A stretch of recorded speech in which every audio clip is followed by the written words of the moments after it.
For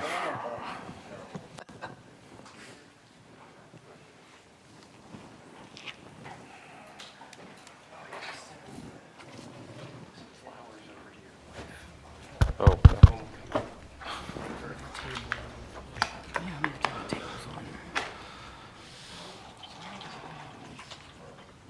He's they'll turn them on as soon as we're ready to go. So they can test levels before they flip the speakers on.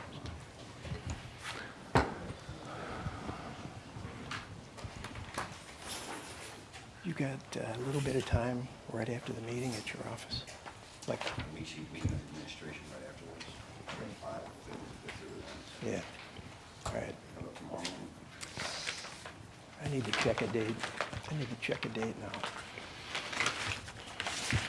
Please have some paper bill. We'd love to stop sending them. Just send them electronically. It is 9 How o'clock. much does a class cost to teach me? Ready? Are we ready? Yep. We're ready? Mike, can you hear me? No, I can't hear you. Okay, well, it's turned on. Yeah, that would help. Test, test, test.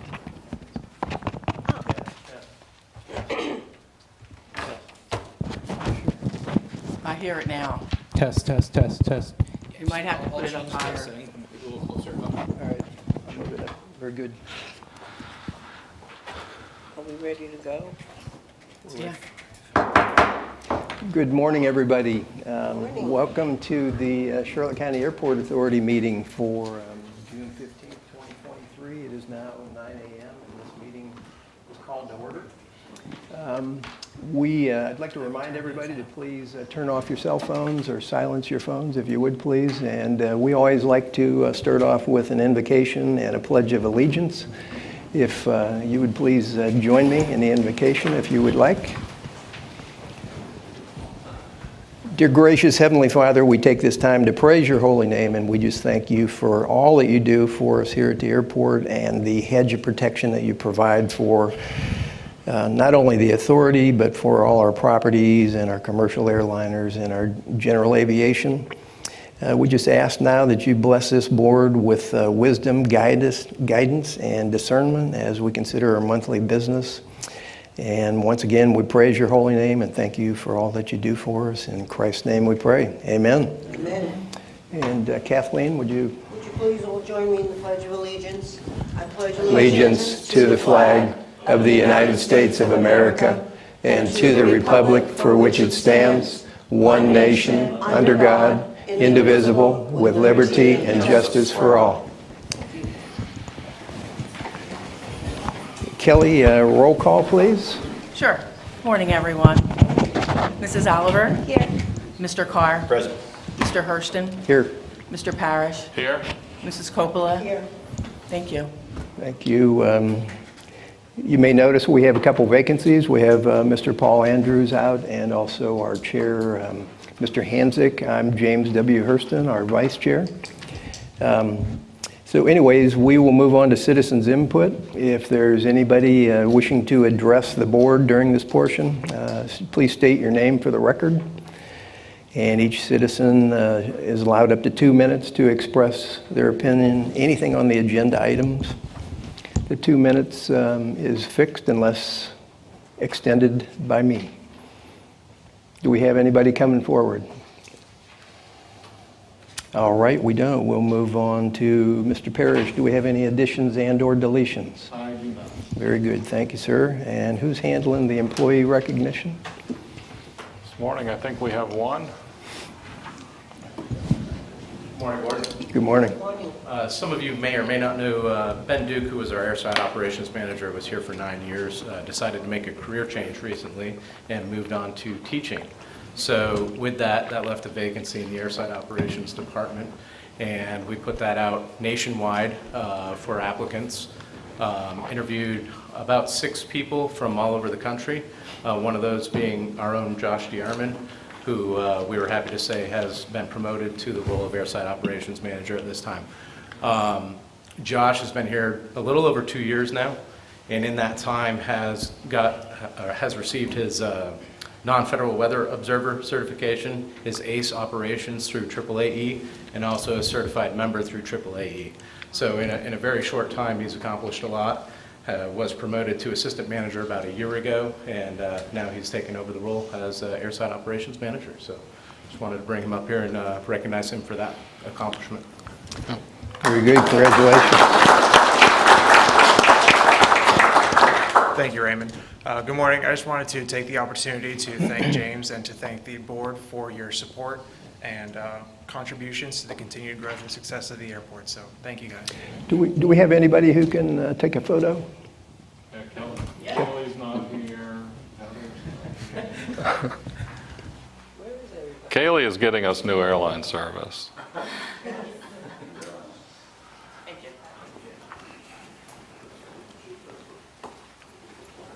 Congratulations.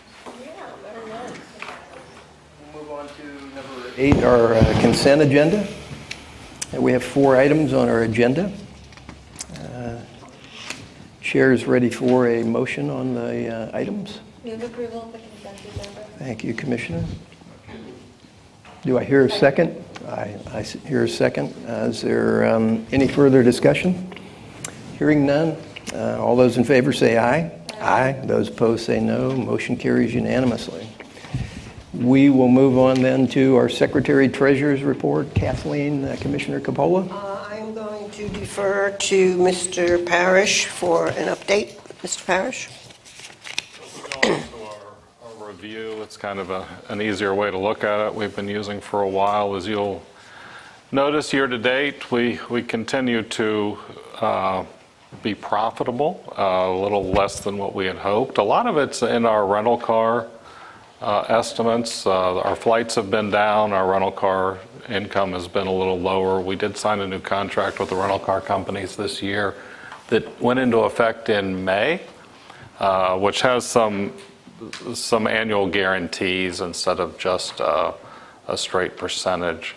So that should kind of even itself out a little as we move forward. But as you can see, last month we were slightly under budget for revenue, but again under budget for expenses as well. So positive of 51,000 above our budget, which was still an operating gain of 860,000 for the month. As you all know who have been on the board a while, we are going into the leaner months.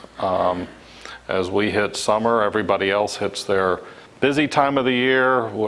After July, we'll start to drop off pretty drastically in August and September, October, and then start back up in November. So we're working on budget, and we'll be bringing that to you in a month and a half. And we hope things are going to be better next year, although this is still going to be a record year for us. So if we go look at our receivables, I think we're doing really well on receivables. If you look at the furthest right-hand column of the receivables, you'll see that most of the amounts due have been paid, either significantly paid down or paid in full. So I think we're in a good position there. And our income statement, we just kind of went over in that overview, and our balance sheet continues to go up as we finalize projects and put those on the books. 422 is finishing up. 1533, I think, is now on the books. So that should continue. Keep in mind our balance sheet's probably going to start to really increase as we re-put buildings on our books at much higher costs than they were before, similar to what happened in 2005, 2006, when we had fully depreciated structures that were then put back on our books at a new amount. So that'll make this go up, although Jeff and I can argue that that doesn't mean a lot. Any questions? Sure. Is New World Trade, are they on a pivot plan? We are working with them. They're having some struggles. Their facilities in the Dominican Republic and Haiti are still not producing after the earthquake, that happened in Haiti, and they're having some issues with their Dominican plant, and they're not sure they're going to be there. So we're working with them to see what they can do. I mean, we're trying to help them out as much as possible, and they're paying, but they're way behind. Any questions for Mr. Parrish? All right. Do we need to accept those? All right. Very good. All right. We will move on then to section number 10 of our agenda, our reports, our committee reports. First one is from Mr. Hanzik, who is out sick. So we'll skip, he attends the, or works with the City of Punta Gorda City Council. Oh, yes, Bill, City Councilman Bill is, I would butcher your last name, I apologize. But he is in the audience. Would you like to say anything? Thanks. I want to go to Councilman Bill Dryberg. Thank you. No, actually, I talked to Rob. We're in good shape. We're doing nothing close to the airport. Closest, I guess, is Jones Loop. We just approved that CDD out there for that development. But other than that, that's pretty much it. Thank you. We'll move on to the Board of County Commissioners report that is usually covered by Mr. Andrews. And I see we have Stephen R. Deutsch in the audience. Would you like to say a few words? It would take me too long to tell you what we're going through and what we're going on. However, on the comments, I was going to say, I think we could start the coffee pot up again. We'll see what we can do. All right, we'll move on then to the Metropolitan. We should, possibly. We'll move on then to the Metropolitan Planning Organization. I'm the committee member of that. I believe on June, I last reported that we had an upcoming meeting on May 15th. And during that meeting, and also Commissioner Deutsch sits on that committee, we made an adjustment to our 2023-2027 Transportation Improvement Plan, which is our county's, or the MPO's 5-year plan. And we also set in motion the approval, or not approval, but the start of the Transportation Improvement Plan for the year 2024 to 2028. And so that report is a good report as it sets out all the goals for the county for the next 5 years. And so I do have a copy of that with me. If anybody would, I could give it to Kelly. And if anybody'd like a copy of that. And other than that, that's all I have to report on the MPO, and the MPOAC is, I reported on that last month, and we don't have another meeting until sometime in July. So I will then move on to community report, and that's from Kathleen Capola. Good morning, everybody. Thank you for being here. It's been kind of a quiet because everybody seems to have that flu that's going around, but I did represent the airport at the Port Charlotte Women's Club, and that's a group that gives scholarships to our local high school kids. So if you have any grandchildren, children, contact me or somebody in the organization, because we do give out scholarships. We gave out 3 last year. It's a terrific group of women. Well, it's been kind of quiet. Yeah, I haven't been to many things. Everybody's got the flu or some kind of bug, and a lot of different things have been called off. So that's about the only thing I've been to this month. Very good, thank you, Commissioner. We'll move on to our state legislation, which is Commissioner Oliver. Thank you. I don't have anything to report. I did just want to make a quick comment, though, that if there are any appropriations requests coming within the next few years that we anticipate needing, this might be the year to push for them. Just No, I agree, and I think in our August meeting, I'm going to present what I think we should ask for. okay. and just get the board. This is going to be an early year. The legislature's meeting starting in January, so we will have to get all of that done very early. But, Yeah, it's going to be an accelerated process, and it starts now. yeah. So if you may, I go into some federal Sure. things. So reauthorization of the FAA is underway. If you recall, 5 years ago, it took 2.5 years to get it approved. So we've had a reauthorization bill or an authorization bill for the FAA for 2.5 years. This year, they're trying to get it done before September 30, and the House and the Senate have passed out of committee 2 bills. They're now in front of they're reconciling before they go to the entire Senate and the House. There have been some amendments that we're going to comment on. The House bill is a pretty good bill. It's fairly clean. The Senate bill adds 3 more grant assurances. So that there's some amendments that have been put forward that we're going to try and get our team to get on board with, although Florida doesn't have anybody on that committee, so we'll probably try and work through the Georgia delegation as well as Texas. But it's coming along. There is a hope that this will be done before September 30th, and that's important because the FAA will not allow us to move forward with any grants until they have a minimum of a 6-month authorization.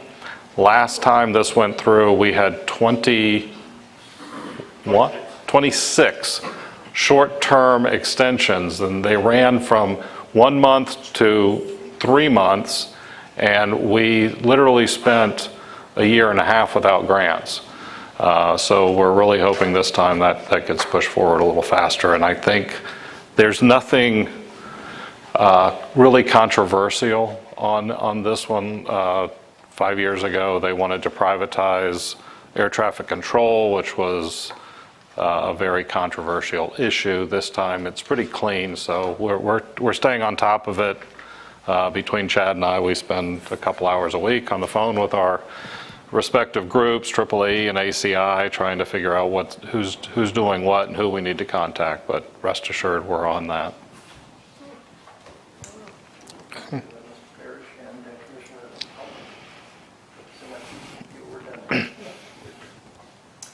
All right, we'll move on to item number 11, our attorney's report. Mr. Darrell Carr. Thank you, Mr. Chairman. I always marvel at how complex things continue to get here in a good way, in the sense of what we're dealing with. The scope of the insurance claim here has increased in magnitude. I've been asked to evaluate the insurance policy and give direction to staff. We've now got that direction. I think we're moving forward with some more forceful enforcement of that perhaps in the next week or two. I've given some recommendations relative to the policy and how potentially we could resolve some of that or at least force the issue. Dealt with a major bid protest or semi-protest that wasn't filed correctly, but we did that over a major project. I think that's now resolved. We are working on a contract letting associated with the terminal. I'm meeting with Brett on that today. I'm pleased to advise you, row hangar 2, that agreement where we're buying, selling, moving, and shifting people around the airport is now fully signed and executed. And Gary sent me 30% plans, which I was asked to send on to the parties that are going to be moving in there. I have received no response from them, but I think that they are going to continue to be pleased with that. I believe it's still all on track associated with getting completed in a timely fashion. So other than that, nothing going on, but we have plenty of work to do. I have a meeting post this with all of your staff on various matters.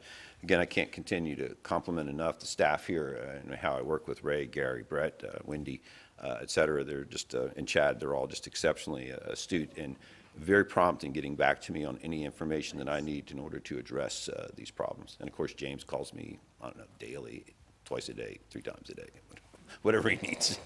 Sometimes we just talk out in the front yard at our houses. Scream across the property line. That's it. Thanks. Okay, Thank you. sir. Thank you, Attorney Carr. We will move on then to our CEO's report. Mr. Parrish. All right, the development update, I'll run through really quickly unless you guys have any specific questions. A lot of this is stuff that you've heard over and over and over. We are currently finalizing the passenger facility charge. We got approval from the FAA to submit our final application to them. So Congress a few years ago gave them 30 days to approve applications. So now we have to submit a pre-application, so they have 6 months to review it. And then they have 30 days to review their final application. So it really didn't change anything. So we did get approval for the final application to be submitted, and I'll be signing that today and getting it off to them. Fuel farm security improvements, we have a contract later on that you guys will be signing, or hopefully allowing me to sign to move forward with the design on that. We have a FDOT grant that came in last minute for that project. The north side infrastructure, we hope to get a contract approved today from the board to start that. That'll give us a road going north-south off of Challenger that'll allow us to develop the land off of the end of the commercial or the GA ramp. Taxiway Alpha and Charlie and the Charlie Delta intersection improvements is going out for consultant selection. That is changed from a rehab to a reconstruction due to the state of those taxiways. Both of those were rehabbed about 18 years ago, so they're not that old, but because of our traffic, things have gotten to the point where we're going to have to tear them up, go down to base and come back up. So that'll be similar to what we just did on Delta, or are currently doing on Delta. The ALP update is currently working through the process at the FAA, and is there a next slide? The FBO hangar I have on hold right now. I'm really trying to get some pricing that makes sense. Currently, it would never cash flow for us or anybody else that we would build it for. Self-serve fuel is moving forward.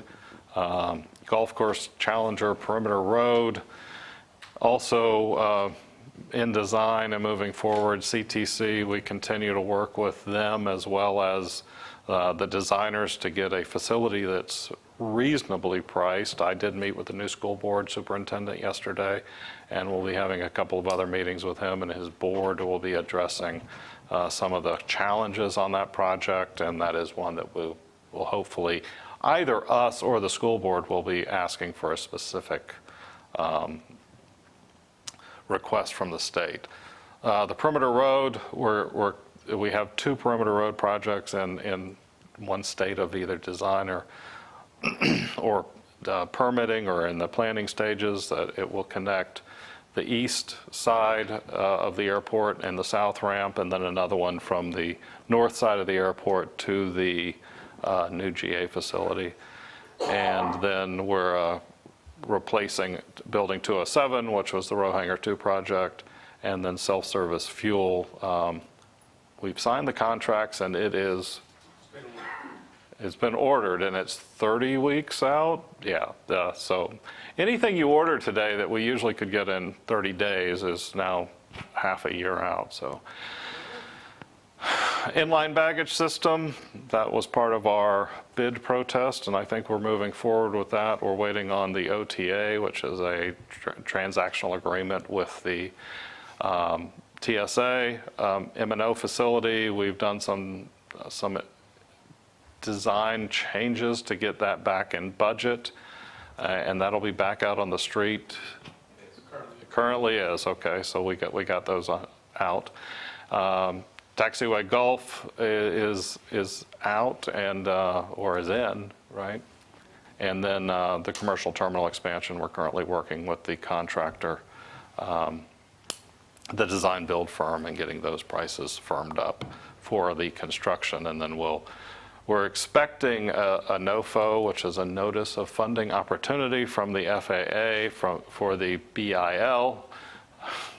A NOFO for the BIL any day now, and we will be then submitting a grant application based on the terminal expansion design costs that we should get fairly shortly from the team. Construction, roadway network improvements, I think we probably, we're finalizing that.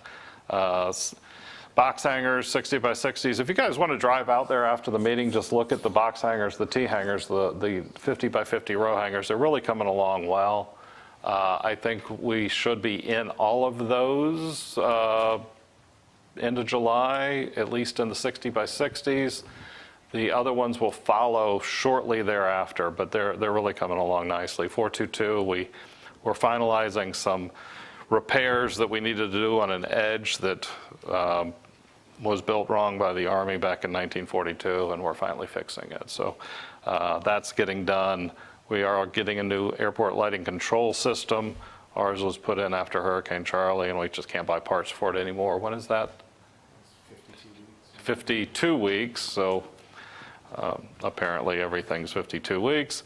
And Taxiway Delta reconstruction is on hold because there's no more granite in the state of Florida, which I don't think there was ever any granite in the state of Florida, but they've been shipping it in, and apparently we can't get it. It's a problem throughout the state, so all paving projects are on hold right now until we get enough granite in to get it back up. They're bringing it from Costa Rica, and the barges are stuck somewhere. We'll figure it all out. But we did put the project on hold. It's safed up. Everybody's still using it, but we can't get granite. We can't move forward. Is it Costa Rica or Canada? Yes. Is it both of them? Yeah. So we're trying to get it. It used to come from Georgia, and it no longer does. No substitution for that material can be made? Oh, Some artificial I'm sure or- there could be. It would take 4 years to get the FAA to approve it. So. Any questions? Quick question on the perimeter roads, Jim, is that asphalt? Or are we going to do a hard? So the majority of them are asphalt. Phase 1 and 2, we got approved for asphalt. On the north side, there will be sections as we go around the airport that will be gravel. I got you. Like a number 57 or? It'll be a heavy gravel, yeah, at least 57. We don't want it to track onto the runways and taxiways, so something the tires can't pick up. Do we have any questions for Mr. Parrish? Hearing none, we'll move on then to marketing report. I don't know who's going to handle that. Well, you guys get it in your packet. Kaylee's and her team have been very active. One of the things there that we're really excited about, and if you look on the last page, the Sunflower Program, which is a program that allows families that are traveling with people with disabilities that aren't really seen, emotional, any type of disability, that if you looked at someone you wouldn't notice. It just lets the TSA, it lets our people, it lets the airline understand that they may have to deal with this person a little differently. So it's a program that we put into effect. It's hidden disabilities, that's the word.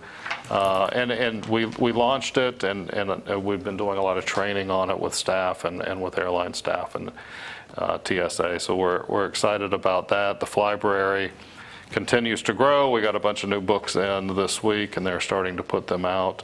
And advertising in the terminal keeps growing, so we're doing really well there.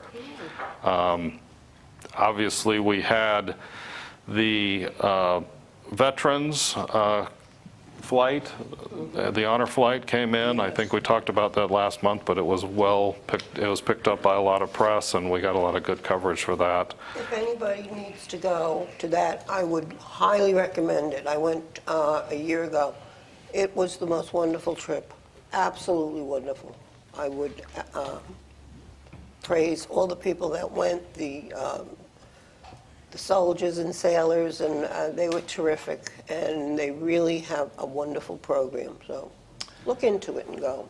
Wear comfortable shoes and expect a long day. Yeah, So. it was fun. I enjoyed it. It was a long day. The air show is coming up in November. We'll be talking about that in the August meeting. But a lot of positive things going on. We're getting a lot of good press. We did launch our new website. If you want to look at that, I think I mentioned that at the last meeting. We're still finding a little bit, some text that may be incorrect in some places, but so far it's been pretty smooth. We are looking for a new public-facing flight tracking software so that when people say the flight was 50 feet above their house, they can actually go on and look, and it'll tell them the height, the distance, and everything. So the company we had before that offered our public-facing stopped doing it. We have some new software, but they don't have a public-facing version of it, so we have to do all the work and then send them the track. So we're trying to get that so people can see and kind of calm things down. But How does that work? Plane comes overhead, Plane and the comes person in the house can do what? They can actually pull up that flight, and it'll say, you know, it was flight so-and-so, later on. Okay. and it was 3,200 feet above your house and 4 miles away. And then, but right now, you know, we get the calls that the wheels touched the pool cage, and you know, this kind of solves all that. That's very interesting. I remember when we bought the original software. Yes. So they just don't do it anymore? So the original software, they had to buy the data from the FAA. And they bought the data from the radars at RSW. Well, when they converted from analog to digital, the FAA stopped selling the feed. So they stopped doing it because they couldn't get the feed. The new software uses what's known as ADS-B, which every plane now has both in and out ADS-B, so they're reporting their location constantly. One of the issues is the old radar basically gave you a position every 10 seconds. ADS-B gives you a position twice a second or every 2 seconds. Yeah, so there's so much more data that it's a lot to do, and so there's been some issues with the public facing because it takes time to parse the data and then put it in a track, and there hasn't been fast enough computing to get it done effectively. Well, now there is, and there's some companies are starting to put it out. So, you know, more data is not always a good thing because the flight tracks are identical to what they used to be. It's just now we have a dot every few feet instead of every mile. Jim, you said the position is reported twice every second? Is it I think it's every 2 seconds. every 2 seconds? Once every 2 seconds? Yes. Do we know what ADS-B stands for, that piece of equipment? Yes. Yes. It's in the book of all the acronyms, Okay. right next to NOFO and BIL. Yeah, that bill, I thought maybe you were talking about dollars. Bipartisan infrastructure legislation? Yeah. What the heck does that mean? Yeah. NOFO is Notice of Funding Opportunity. And Bipartisan. ADS-B, the S is surveillance, so it sounds, Automatic dependent broadcast, surveillance broadcast. yeah, surveillance broadcast. There you go. So it takes the pilot in the room. Yeah. Surveillance. Just for the record, he looked it up. I did. Use your resources. Yeah, that's right. That's right. You can always tell they're looking down at the phone. Yeah. So we have an ADS-B antenna on the airport. We're one of the first airports in the area to get one. We signed a contract with the federal government years ago. It's that orange and white antenna off of Challenger.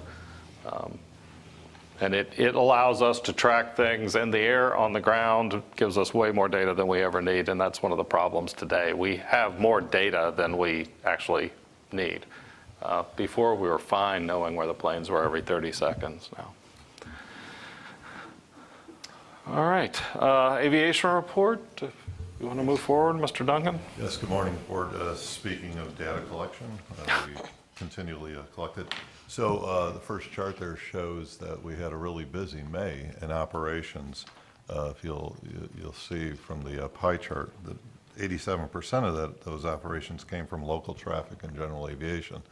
So what we're seeing on a clear month, we had really good weather this past month, and it's a lot of flight schools, not only flight schools here at the airport, but flight schools and their student pilots flying in from all other airports in the area. So we're always encouraged to see that, but it was a significant increase in operations, about 1,700 as compared to May of 2022. Next, so this chart shows our passenger traffic, and as Mr. Parrish indicated, Allegiant cut back some flights this year as compared to last, and however, the flights they have more people on them, so their flight loads are up, and right now we're tracking year to date about 4,000 more passengers than previous calendar year, and that it comes to 920,000 total passengers. So we're right on track to replicate last year, which was our record year, if not eclipse it by a couple thousand passengers. So we're encouraged to see that. Fuel sales been relatively flat in just about all areas. Avgas, 6,400 gallons. The one category that's up, it's our self-serve. So it's the best deal for people that have that purchase Avgas, and because of that, as Mr. Parrish indicated, we're going to be relocating one of our self-serve islands, and we're putting in another one to provide that service to people that purchase Avgas here at the airport. 70,000 gallons sold from Jet last month, and to show that that commercial flights were down, fueling was down a little bit too, about 940,000 gallons total. Thank you. All right, any questions on our aviation report? I did notice a passenger count spreadsheet in my package. Oh, okay. All right, we will move on to Mr. Parrish. Do we have any old business? No old business. Very good. We'll move on to item number 14, new business, and Mr. Tuscan. Our exciting audit presentation. Good morning. Good morning. Morning. You should have two documents, bound three actually. The thin bound one is the PFC report, audit, and everything that was an unmodified, sometimes called clean opinion. And then the thick one, which continues to get thicker. And I just wanted to explain a couple reasons why it got thicker again this year. In the back of the report, I guess I never introduced myself, Jeff Tuscan, partner in charge for the record of the audit. The back part, called Exhibit 2, was a requirement that the legislature, the Florida legislature, put in place the year before last. It got tweaked a little bit this year, but essentially it summarizes some key data that the legislature was interested in. And just so you understand, the back 2 pages of that are budget to actual. Now, you've always had a budget to actual in the statement, and you still do earlier on in the report. The GASB, the Government Accounting Standards Board, requires the original budget, the amended budget, the actual column, and a variance. The state didn't want the amended column in there. So that's why it's in there. It looks like it's in there twice, but there's a little difference there. There's no amended. Their theory behind that was many governments on the last day of the year, or if permitted, a lot of governments have 60 days after year end to amend the budget. And a lot of governments amend their final budget to match exactly to what they spent. And they thought the information was more meaningful if it was compared against the original budget. The other thing that occurred this year is that we had to changed the format of the audit opinion. So way back in the front, right after the table of contents, is our opinion, and it's a page or two longer than it was in the past. Has some new requirements that we have to do during the audit, but it did move the opinion from the back of the opinion to the front. So the first paragraph there is our opinion, first and second paragraphs, and the second part, or second paragraph, the key words in there are present fairly. It means unmodified opinion, which is a clean opinion. The part they added, which I'm required to talk about during the exit conference, is that prior to this, we were required to report if we had an issue. We could decide verbal or written. Now we still have to do the written part, but we have to generate a separate letter to say if we had any difficulties during the audit, specifically with management. Like if we disagreed over some accounting principle, or we asked for something and they would refuse to give it to us. And that was not an issue, but we have to tell you that live now and tell you that in a written report. So that's what I gave you this morning. The second thing is that we're required to do is, historically, an auditor's opinion, we had to look ahead for a year. So if you're a September 30 year end, we had to look forward to the next September 30 and determine whether we thought there was a risk that you were going to be in a financial emergency, or what they call a deteriorating financial condition, or worse, something called going concern. You might not be in business for a year. Well, they changed that year now from a year from when we sign off. So you'll see when I signed the report, which was May 18th, so it stretches the audit and basically almost another year. When it was a year from the September, that's how we originally developed these graphs, because we use this kind of data to get a trend type analysis. So now it's more important than ever. Every firm has some method. These aren't required, but we think they're helpful, so we use them during the exit conference as well. So if you would, we'll just segue onto those graphs. Thanks for bringing it up. It's up on the screen, and if anybody would like a copy, there's some back there in the back.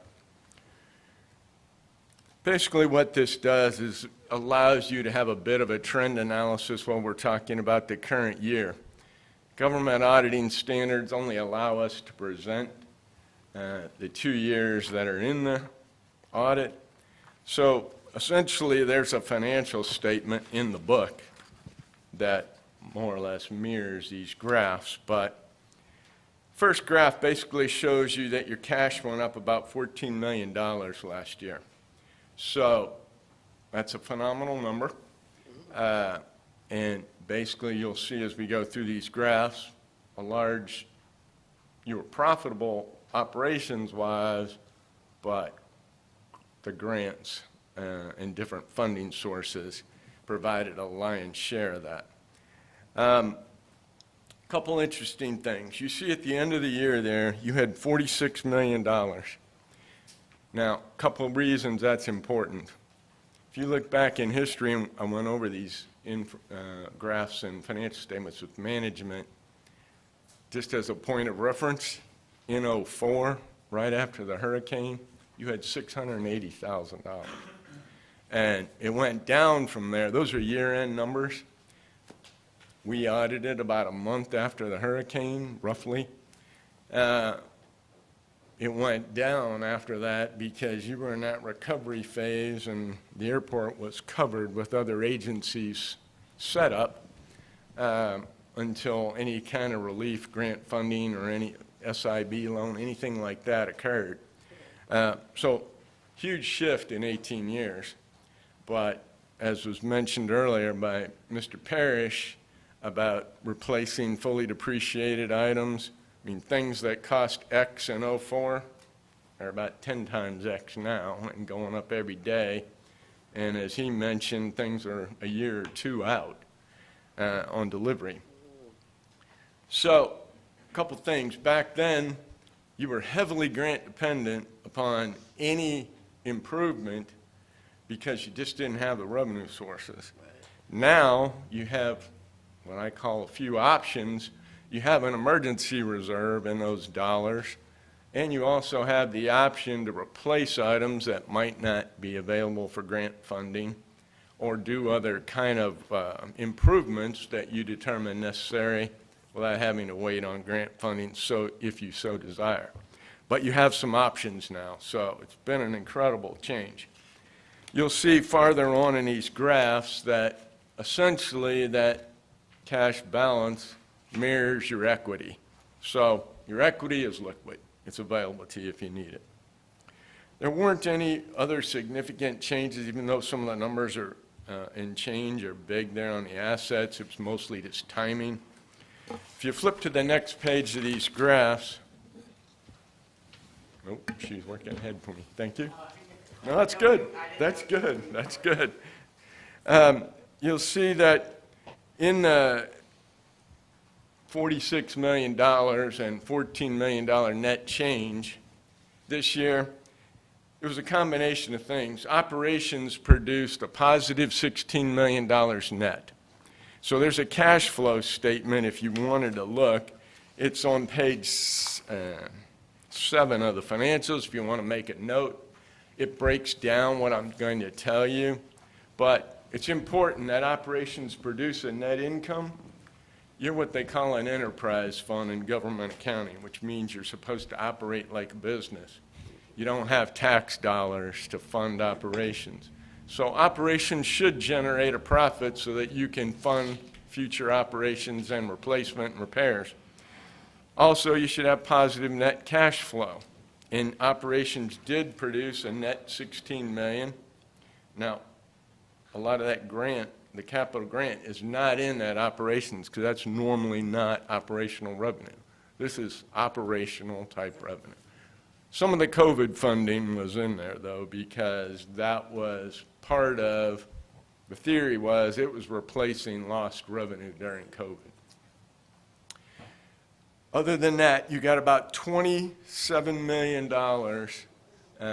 from grant funding after the operations. Then you spent about $26 million on capital assets, and that's what this graph shows you. Mr. Parrish mentioned a lot of those things this morning, the GA terminal, the runway repairs. He didn't mention, I don't think, the long-term parking and the wetland, but essentially there was some equipment in there, but it was minor compared to those major repairs. So that operational revenue and the grant revenue was spent on capital assets, and then about $2.5 million on debt pay down, which left you with a $14 million net.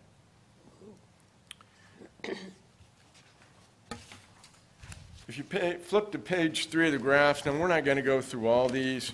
I just wanted to show you a couple items. And basically, if you look on page 3, these are your liabilities, your current liabilities. Really, the only change there is your payables, and that was all timing due to the construction, a lot of big construction bills payable right there at year end, purely due to timing. Page 4 is where I wanted to show you a couple things. Mr. Parrish joked earlier about he and I would debate some of the balance sheet items. Over the last 10 years or so, GASB has required a lot of changes to the way government does accounting. And some of it, not exactly sure on the logic, but that second line there, that net pension liability, that was the first one that came along. You're required to, the authority is part of the FRS. And so whatever retirement plan you are part of, you have to now record your liability or share the liability, and which you never had to before. So that had some significant changes. We used to do this audit in November and present to you in December. We now can't get the Auditor General's data till, at best, February, and then every government that's part of FRS, you're scrambling to try to finish to get that. Once you get that data, you have to run it through a software that calculates that liability. And so once this law came about, the Auditor General always audited FRS, but now they have to audit it such that an actuary and the Auditor General works together to break that liability down by every participating government. It used to only be the state had this liability because your responsibility was make the payments, the monthly contribution. The state's responsibility was the liability. Now it's each individual participating government. So you can see that swing there between 20, 21, and 22. So you had this liability on the books in 20, and you can see about 3.6 million.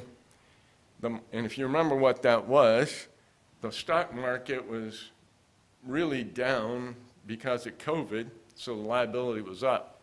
21, the market came rushing back. You had a 31% rate of return, so assets were up, liability was down. This year, market was reversed. It was down, so you had a 7.2% loss, so your liability was back up. So trying to manage, so to speak, the liabilities on your books, you have no control over that one. And it looks like, for some reason, you know, without knowing how this calculation occurs, you know, someone could get the impression was, how on earth did your liability for pension go up $2 million in 1 year? And it was basically all market driven. So 31% rate in 21, positive, 7.2% loss in 22, so your liability bounced back up. There is no requirement to cash fund it, and there's no opportunity to pay it off. Like some of our government clients said in 21, holy mackerel, thing's so low, let's pay it off now. But obviously you can't, because the state would be left holding the bag, so to speak, if they were responsible for all this liability. You did pay off one of the SIB loans, which is the next line down this year. That's where I told you a $2.5 million change in debt. That's the line. Okay? The only other graph I was going to show you, is page 5. And page 5 shows you your equity. I told you you had 46 million plus in cash. You can see your equity there. The unrestricted is about 48 million. Essentially, it's all cash funded. And the difference there was receivables at year-end, grant receivables. So you got that money, and essentially you had it all in cash.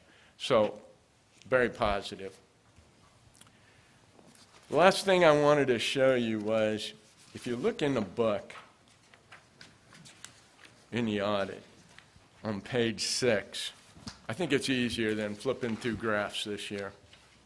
It compares 21 to 22.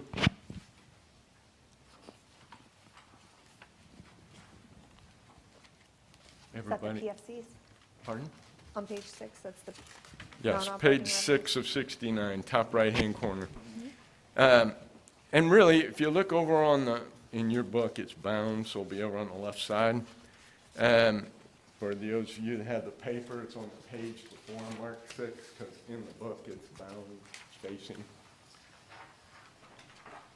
If you look over there, just a couple numbers that significantly make up the change from last year to this year. Fuel sales was up about $2 million over the prior year. So revenue, two big factors. The $2 million there, and then the COVID, the airline-related revenue, COVID ended, 22 started coming back as far as airline. So those three different categories there, car rental, parking, and that went up about $4 million over the prior year. So overall revenue was up in round numbers, $6 million.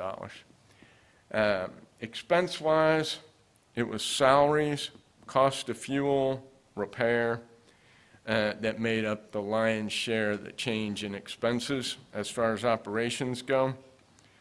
But the last number on the bottom of that page, operating revenue and expense, is one of the key numbers, is that this year operations was able to fund depreciation. So depreciation is something that was new to government, maybe 20 years now, 15 years. And the theory is it's supposed to help management and the reader see if the entity is covering the cost to replace those assets that are in operations. The fallacy is inflation is so hot right now that you're depreciating something that cost 100 that cost 1,000 to replace. But you were able to do it this year, and that's been a goal for a long time here, to be able to fund that, so it was positive. I mentioned to you a lot of those capital grants. Over on the right-hand side of that page, there's a section called capital contributions, and that was a lot of that capital money that came in there. And then up in a category above that, you see COVID-related funding, which, you know, the last 2 years has been huge. So overall, which if you go back in one of the graphs in here that they have up there right now, you look at the net income this year of $36 million. I mean, operations in total in '04, revenue was $2 million, general gross revenue. This year, you had net income of 36. So this graph shows you that. I mean, it's phenomenal, the change. And if you want to make a note, there's a graph in here on page 7 that shows those operational revenues. And in '04, that's up there now, you can see gross revenue was 2.3. So you've grown 10 times in those 18 years, or tenfold. Phenomenal growth. So you guys have done a good job in managing, able to acquire grants and loans, and working through that. Are there any questions? Oh, sounds good. Commissioners, any questions? No, sounds great. Mr. Tuscan, your opinion, your second paragraph, is that the best opinion available? Yes. Okay, Doesn't okay. sound terribly exciting. Yeah. I know It's they not change really it. for sale, but Yeah, yeah. I know they that's change it. the highest level of opinion an auditor can issue. Excellent. That talks about the overall audit, called an unmodified opinion. But this year, you had, in addition to that, we had to audit federal grants and the state grants, because the threshold is if you spend over $750,000 each, so federal has its own bucket, so to speak, state does. This year, you spent over $750 on both of those. It was about $28 million in Fed and $2 million in state, so we had to audit that as well. So deeper in that opinion is another paragraph that talks about the grants, and we believe you're in compliance with all the grants as well. So a lot of managing and a lot of accounting going on. Probably your staff often calls this, or previous staff anyways, used to call this the mother of all spreadsheets, because you have to account for all this capital that you put in, this $25 million, besides just accounting for it, making sure it was approved and that you paid it on time. Those expenses have to be tracked by their funding source. So federal, state grant, they each have, some of them have local match, and then PFC. So when we get to do this audit, once we figure out how much you spent on those sources of revenue, we have to go back into those fixed assets to make sure that the same asset didn't get paid for or expensed from two different funding sources. And so our staff that worked on it this year was like, holy mackerel, I've never seen a spreadsheet like that. But it's huge, because you have to make sure, and that's one of the opinion that we're giving, is that nothing got paid for twice, the same asset, Yeah. two different funding sources. Understood. Good job. Yeah. So I believe we need a motion for acceptance of the report. Excellent. Move acceptance. All right, we have a Second. motion of approval. Have a second. Is there any further discussion? Hearing none. All those in favor say aye. Aye. Aye. Those opposed say no. Motion carries unanimously. Thank you, Mr. Tuskin. That was excellent, yes, thank you. If I could, this is the first year Heather has done the audit by herself without Sandy, and did an excellent job. A lot of new stuff for her, and no, I think staff performed adequately. They got all the information to Mr. Tuskin and his staff, and I appreciate all the hard work they did. And when you read the report, there's a letter in there of a few things that we're going to work on. One is assets. They hadn't done an asset survey in a few years because of COVID. They hadn't been out here. They did one this year, and we couldn't find a few things. Keep in mind, that was weeks after a hurricane, and we still can't find a few things. So we're working on that. We're getting a little more sophisticated in our capital asset tracking. Everything's here. It's just finding it. So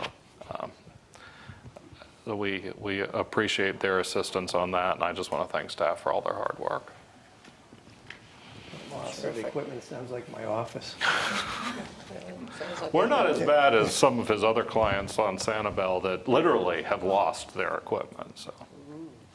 Now, this has been, I was remiss in not mentioning Heather and Chad and the rest of your staff, that, Sandy wasn't here this year, but she prepared some of it going into this year, so they were trying to figure that out, as well as, have the ball, so to speak, for this audit.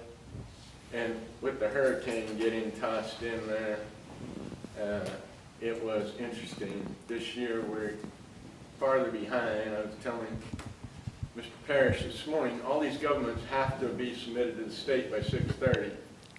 And so, if not, the Auditor General has to report you to the legislature, and you get on what's called a late filing list.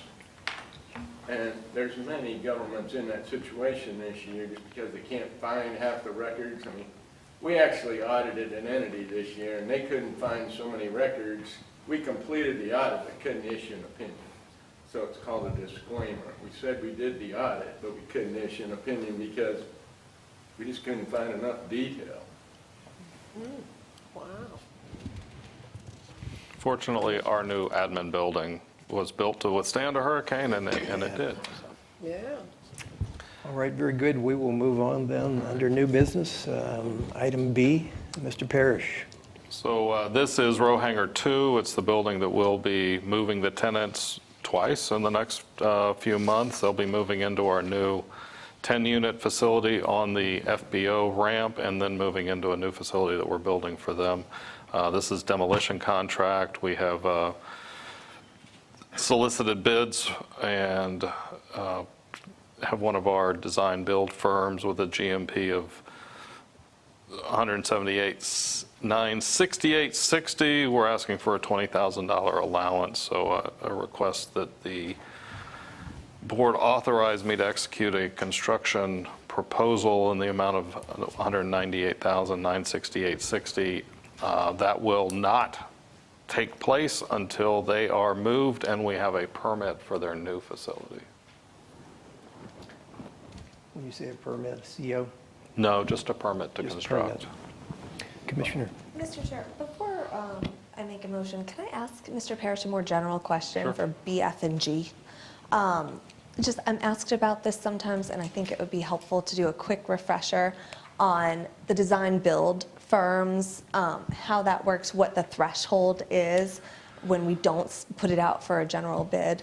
So we picked 2 design build firms. We may be adding a third just because of that we solicited and had to. So they go out and solicit multiple bids, and then they present that information to us. We may not always pick the lowest because of timing. If the lowest is 6 months out, we need it done earlier. But in my experience, the design build process is one, quicker, and two, cheaper. So they're vetted firms that go out and get multiple bids and present them to staff. We go through the bid with them. On this particular one, we're using a subcontractor that's already on the field doing work for another entity. So, sorry. So who are our current design build firms? And those go out to bid every 3 years, is that correct? We have not had them in a while. They're 3-year contracts, yes. Okay. It's Florida Premier Contracting and Half Acre Construction. Both within a mile of the airport, so. Jim, the commissioner also asked the limits. The threshold's $250,000. Okay. Great. For a general, so we don't, we go out for design build contracts, but for larger numbers, they're selected independently. Thank you. All right, the chair is ready for a motion on item number B, the Building 207 demolition.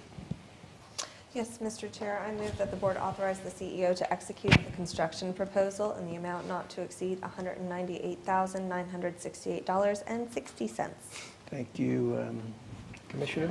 Do I hear a second? That includes the contingency. Very good, thank you, Commissioner.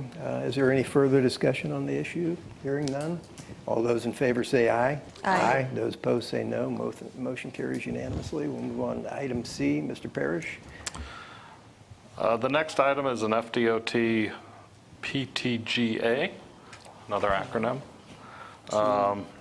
in the amount of $150,000. That's 50% of a grant to cover access to the fuel farm that will not require or allow our trucks to access the fuel farm without going on public roads, which requires us to have hazardous CDL licenses, and that is difficult to find people who can staff and do that, so we'd rather have those trucks drive on inside the airport to access the fuel farm. Something that's been on the books for since I got here 17 years ago, and we were able to get some last-minute funding from the DOT for $300,000 total project. Project's probably going to be a little bit more than that, and we'll go back for supplemental funding in the future. So this is a request that the board approve the public transportation grant agreement in the amount of $150,000 and adopt resolution 2023-03 and allow me to sign said grant. Mr. Chair? Yes. I move that the board approve the FDOT Public Transportation Grant Agreement in the amount of $150,000, adopt Resolution 2023-03, and allow the CEO to execute the FDOT Public Transportation Grant Agreement. Thank you, Commissioner. Do I hear a second? Second. We have a second. Is there any further discussion? Hearing none. All those in favor say aye. Aye. Aye. Those opposed say no. Motion carries unanimously. Item D, Mr. Parrish.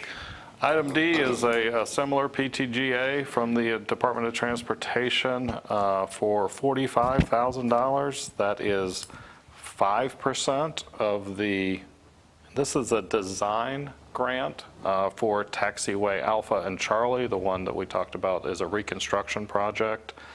Then there will be a second grant coming out for construction once we have those prices. But this is a request that the board approve PTGA in the amount of $45,000 and adopt resolution 2023-04 and allow me to execute said grant. Mr. Chair, I move that the board approve the FDOT Public Transportation Grant Agreement in the amount of $45,000, adopt Resolution 2023-04, and allow the CEO to execute the FDOT Public Transportation Grant Agreement. Thank you, Commissioner. Do I hear a second? Second. We have a second. Is there any further discussion on the issue? Hearing none. All those in favor say aye. Aye. Those opposed say no. Motion passes unanimously. Mr. Parrish, item E, the taxiway G. Taxiway Gulf project. This is a new taxiway although we've had a Gulf in the past, we no longer do. Taxiway Gulf now will go from the end of the general aviation ramp to Taxiway Alpha to access runway 422 without having to go all the way around the airport and cross runway 1533 twice. We bid it, and the low bidder is Dickerson Infrastructure, Inc. The low bid was slightly under our construction cost estimate. The FAA grant application has been submitted, and we are expecting it any day now. It is funded 90% by the DOT, or 90% by the FAA, 5% by the FDOT, and 5% by PFC funds. We're asking the board authorize me to execute the grant upon receipt, and then the construction project following the grant, getting the grant back from the FAA. Generally, I would bring the grant to you, but we have not received it yet, and it's one of those things that they're going to be rushing at their end of year. So they generally ask us to return it within days, and so we need to authorize me to sign that if possible. The chair is ready for a motion. Mr. Chair, I move that the board authorize the CEO to execute the FAA grant offer upon receipt, followed by the construction contract with the low bidder. We have a motion for... Second. We have a second. Is there any further discussion? Hearing none, all those in favor say aye. Aye. Those opposed say no. Motion carries unanimously. Parrish, item F. Item F is a design contract for Kimley Horn to design the said road access to the fuel farm that we just accepted a grant in the amount of $88,920. I choked on that a little. 88,000, how much? Since as my consultant shakes his head. And again, Mr. Parrish, this is one of those where we have selected vetted engineering firms. Yes. And then we choose from amongst them, or do they all submit? No, the state law does not allow us to ask multiple engineering firms to submit. They are selected on qualifications. So we have 3 that we have vetted and approved. I may be asking you for a 4th in the next month. And this one is one of those 3. And Kimley Horn has handled most of our flat work design, taxiways, roadways in the last few years. Just they're very good at it. Jim, did you choke because it's so cheap? No. Oh, okay. All right, very good. Do we have a motion yet on this? I No, believe so. Mr. Chair, I'll move that the board authorize the CEO to execute the contract with Kimley Horn and Associates for $88,920. Thank you, Commissioner. Do we have a second? Second. Very good. We have a motion and a second. Is there any further discussion? Hearing none. All those in favor say aye. Aye. Those opposed say no. The motion carries unanimously. I'll just point out that that is a 50-50 project. It'll be 50% our money, 50% DOT money. That's in that previously approved grant application or grant award. Thank you, Mr. Parrish. Item G. The next one is the north side infrastructure. It is the road that goes north-south next to the general aviation ramp. There are 3 hangar locations there that we have interest in. One is already under lease, and he is waiting his permitting, and this road will access his site. It will use the entrance off of Challenger that is currently used and will continue to be used by the trucking company, and then curve in to access those hangars. This is a $149,351 contract. It is 100% our money, and it is with Kimley Horn and Associates as well. Thank you. Mr. Chair, I move that the board authorize the CEO to execute the contract with Kimley Horn and Associates for $149,351. All right, we have a motion on the floor. Do I hear a second? Second. Thank you. All right, is there any further discussion? You might like to ask, I see on that little map that we have a potential stormwater management area, I think is what the map says on our package. We have not completed that design. And I urge you, though, to look at that original Challenger Boulevard Swift Mud, because there is off-site runoff, in that, built into that system. So Okay. I just urge you, might reduce some of that. All right, He's shaking his head, yes, he will look into that. very good. And if there is potential to use yours, I'm sure he'll discount us that design back. Very good. Yes, we have a motion for approval and a second. No further discussion. All those in favor say aye. Aye. Those opposed say no. Motion carries unanimously. All right, that takes care of new business. We will move on then to public comments. If anybody would wish to address the board during this portion, you should state your name for the record, and you're allowed up to 2 minutes to express your opinion on anything. I see everybody shaking their head no. Getting a lot of smiles. All right, we'll move on. We'll go on to commissioner comments. Commissioner Oliver. Nothing for me, just you all have a great July, and we'll see you back in August. Thank you. Thank you. Commissioner It's been a Capola? great meeting. Yep. Yeah. Very good. Thank you. Thank you all for coming. I have no comments other than it was good to see Commissioner Deutsch and Mr. Dryberg. And all our, Kimberly Horn and Michael Baker, I guess. Good to see our engineer staff did a great job. It's always good to see Mr. Tuscan. He does a fantastic job. And I believe with that being said, Mr. Carr, any comments? No, sir. Very good. Thank you, sir. Well, with that being said, this meeting is adjourned.